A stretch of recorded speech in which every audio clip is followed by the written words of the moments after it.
Well, in his speech he clarified that he hasn't been able to solve all of Europe's problems or all of Britain's problems with the EU, and certainly Eurosceptics are now saying that he hasn't even been able to begin to solve Britain's problem with the EU.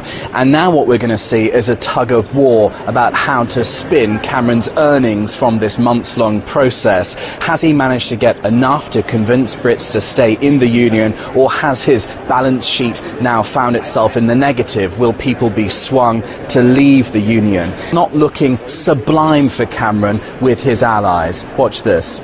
If we analyse what's contained in that draft package, it isn't a fundamental change in the UK's relationship with the EU.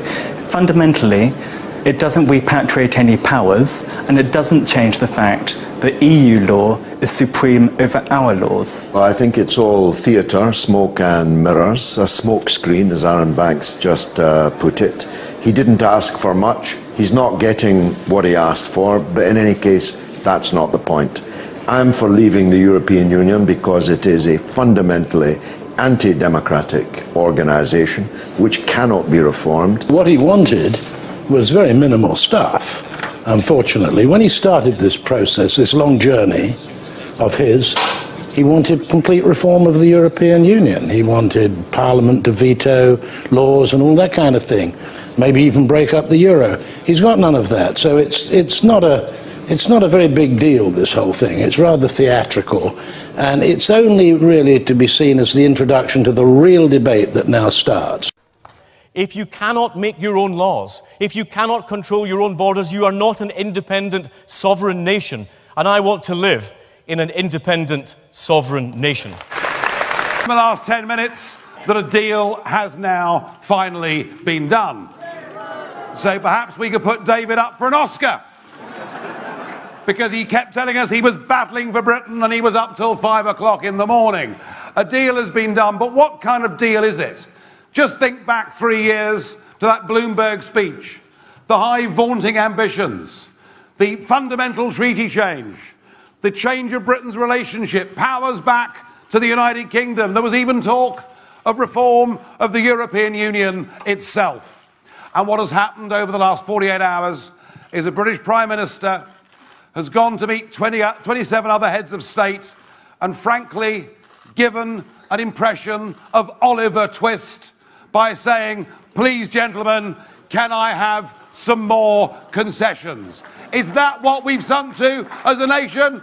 I think we're better than that, don't you? Yeah. I think we're better than that. But this deal that he's done does not address the fundamental issues that British people care about. It does not address the issue that our Parliament is not able to overrule bad EU law. It does not address the issue that we should not be paying £55 million a day to a club whose accounts have not been signed off for nearly 20 years. Nigel and I agree on hardly anything at all. But we do agree at least on one thing, and it happens to be the most important thing, not only now, but in the lifetime of everyone in this hall and everyone in this country. It is the demand that Britain should be an independent, sovereign and democratic country, and that means leaving the European Union. Well, it wasn't supposed to be like this, was it? Because Mr Cameron's renegotiation began with really big intentions. Treaty change. He was going to question blue cards going up already. This is going to be fun. He was going to control the free movement of people. He was going to achieve a fundamental change, not just in Britain's relationship with the European Union, but reform the EU itself. And what we got was a letter from Mr Tusk, in which there's no treaty change, no powers returned to the United Kingdom, and no control over our borders at all. In fact, it was hardly worth the wait. It's really rather pathetic. I find it rather humiliating that a British Prime Minister has to do this, but I'm certain of one thing: he won't get another thing. Because just look at the substance of this. We have an emergency brake on migrant benefits. Wow! It was supposed to be a total ban on migrant benefits for up to 4 years. What's interesting is that the people who now argue most strongly that we should stay in the European Union are, pretty much without exception, the same people who said we should join the euro. And they're using exactly the same flawed logic without the slightest hint that they got it wrong last time. The obvious thing to say, you know what, this didn't work out the way we thought, you know, we did it in good faith, but actually it has not increased the prosperity of the participating countries. Maybe it is time to look for an orderly, managed way of dismantling the monetary union and allowing each country to pursue a monetary policy dictated by its own conditions and needs. But of course, doing that would mean not only admitting a mistake, which nobody likes to do, it would mean calling into question the irreversibility of the European project. And rather than do that, they are prepared with this cruelty, there's no other word for it, to inflict immiseration on hundreds of millions of people. It's been 3 years since the Bloomberg speech, when David Cameron began this whole process of renegotiation and referendum. Back then he promised a fundamental reform of Britain's terms of membership.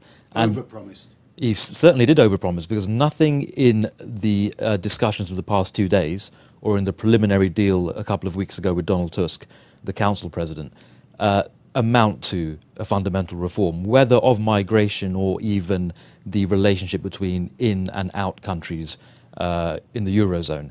On both those areas, he's getting things that are less than fundamental, in some cases completely sketchy, and it does create a problem when it comes to binding his own party in favour of staying in the EU in a referendum that might only be 4 months away.